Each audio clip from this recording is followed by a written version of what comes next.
ರಾಜ್ ಎಂದ ಕೂಡಲೇ ಕಟ್ಟುಮಸ್ತಾದ ದೇಹ, ಸುಂದರವಾದ ಮುಖ, ಗಮನ ಸೆಳೆಯುವ ಧ್ವನಿ, ಮಾಸ್ ಲುಕ್ ಎಲ್ಲರಿಗೂ ಒಂದೇ ಸಮನೆ ಕಣ್ಮುಂದೆ ಬರಬಹುದು. ಕನ್ನಡದ ಕೆಲ ಸಿನಿಮಾಗಳಲ್ಲಿ ಪೋಷಕ ಪಾತ್ರ ಮಾಡಿ ಗಮನ ಸೆಳೆದ ದಿಲೀಪ್ ರಾಜ್ ಸಿನಿಮಾದಲ್ಲಿ ಹೀರೋ ಆಗಿ ಮಿಂಚಲೇ ಇಲ್ಲ. ಇದಕ್ಕೆ ಕಾರಣ ಏನು ಎಂದು ದಿಲೀಪ್ ರಾಜ್ ಅವರೇ ಮಾಧ್ಯಮದ ಸಂದರ್ಶನದಲ್ಲಿ ಮಾತನಾಡಿದ್ದಾರೆ. 23 ಸಿನಿಮಾ, 13 ಧಾರಾವಾಹಿಗಳಲ್ಲಿ ನಟಿಸಿರುವ ದಿಲೀಪ್ ರಾಜ್ಗೆ ಸಿನಿಮಾದಲ್ಲಿ ಯಶಸ್ಸು ಸಿಗಲೇ ಇಲ್ಲ. ಈ ಬಗ್ಗೆ ನಟ ಅಂಬರೀಶ್ ಅವರು ಅಂಬಿ ನಿಂಗೆ ವಯಸ್ಸಾಯ್ತು ಸಿನಿಮಾ ಟೈಮ್ನಲ್ಲಿ ಕೂಡ ಪ್ರಶ್ನೆ ಮಾಡಿದ್ದರಂತೆ. ಗೋಲ್ಡನ್ ಸ್ಟಾರ್ ಗಣೇಶ್, ಶ್ರೀನಗರ ಕಿಟ್ಟಿ, ಸುನಿಲ್ ರಾವ್ ಅವರ ಸಮಕಾಲೀನ ನಟ ದಿಲೀಪ್ ರಾಜ್ಗೆ ಪ್ರತಿಭೆ ಇದ್ದಷ್ಟು ಯಶಸ್ಸು ಸಿಗಲೇ ಇಲ್ಲ. ನಟನಾಗಬೇಕು ಅಂತ ಅಂದುಕೊಳ್ಳದ ದಿಲೀಪ್ ರಾಜ್ ಅವರು ರಂಗಭೂಮಿಯಲ್ಲಿ ಸಕ್ರಿಯವಾಗಿದ್ದರು. ಅದೇ ಅವರನ್ನ ಸಿನಿಮಾ ರಂಗಕ್ಕೆ ಎಂಟ್ರಿ ಕೊಟ್ಟಿತ್ತು. ಆರಂಭದಲ್ಲಿ ಪ್ರತಿಭೆ, ಪರಿಶ್ರಮ ಇದ್ದರೂ ಯಶಸ್ಸು ಸಿಗೋದು ಫಿಕ್ಸ್ ಅಂತ ನಂಬಿಕೊಂಡಿದ್ದ ದಿಲೀಪ್ ರಾಜ್ ಇಂದು ಅದೃಷ್ಟಕ್ಕೆ ಶರಣಾಗಿದ್ದಾರಂತೆ. ಅದೃಷ್ಟ ಎನ್ನುವುದು ತುಂಬಾ ಮುಖ್ಯ. ಅದೃಷ್ಟ ಇಲ್ಲ ಅಂದ್ರೆ 100 ಕೋಟಿ ನಿನ್ನ ಮೇಲೆ ಹಾಕಿದ್ರೂ ಅದು ಮಣ್ಣೆ.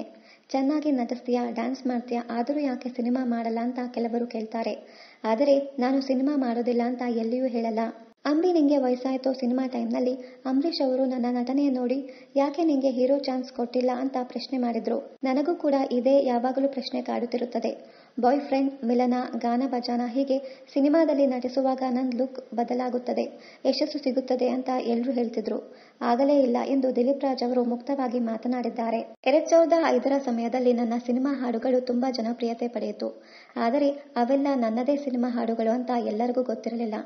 ರಿಲೀಸ್ ವಿಚಾರವಾಗಿ ಸಮಸ್ಯೆ ಆಯಿತು. ನಿರ್ದೇಶಕರ ಹೆಸರು ಮಾಡಬೇಕು ಎನ್ನೋದಿತ್ತು. ಇನ್ನು ಸೀರಿಯಲ್ ಮುಖ ಎನ್ನೋದು ಮುಖ್ಯ ವಿಚಾರವಾಗಿತ್ತು. ಒಟ್ಟಾರೆಯಾಗಿ ಅಂದಿನ ಫಾರ್ಮುಲಾ ಎಲ್ಲವೂ ನನಗೆ ಯಶಸ್ಸು ತಂದುಕೊಡಲು ಸಾಧ್ಯವಾಗಲಿಲ್ಲ ಎಂದು ದಿಲೀಪ್ ರಾಜ್ ಅವರು ಮಾತನಾಡಿದ್ದಾರೆ. ಸೀರಿಯಲ್ ವಿಚಾರಗಳು ಅಡುಗೆ ಮನೆಗೆ, ಮನೆ ಹಾಲ್ಗೆ ಮಾತ್ರ ಸೀಮಿತವಾಗಿರುತ್ತದೆ. ಆದರೆ ಆಟೋ ಸ್ಟ್ಯಾಂಡ್ ವರೆಗೆ ಬರೋದಿಲ್ಲ ಎಂದು ದಿಲೀಪ್ ರಾಜ್ ಅವರು ಹೇಳಿದ್ದಾರೆ.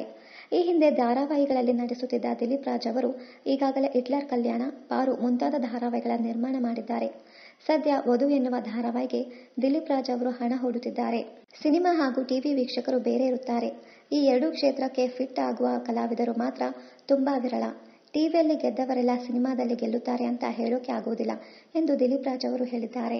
ಇನ್ನಷ್ಟು ಕನ್ನಡ ಧಾರಾವಾಹಿ, ಸಿನಿಮಾ ಹಾಗೂ ಇನ್ನಿತರ ನ್ಯೂಸ್ ಅಪ್ಡೇಟ್ಸ್ಗಾಗಿ ಚಾನೆಲ್ ಅನ್ನು ಸಬ್ಸ್ಕ್ರೈಬ್ ಮಾಡಿ. Thank you.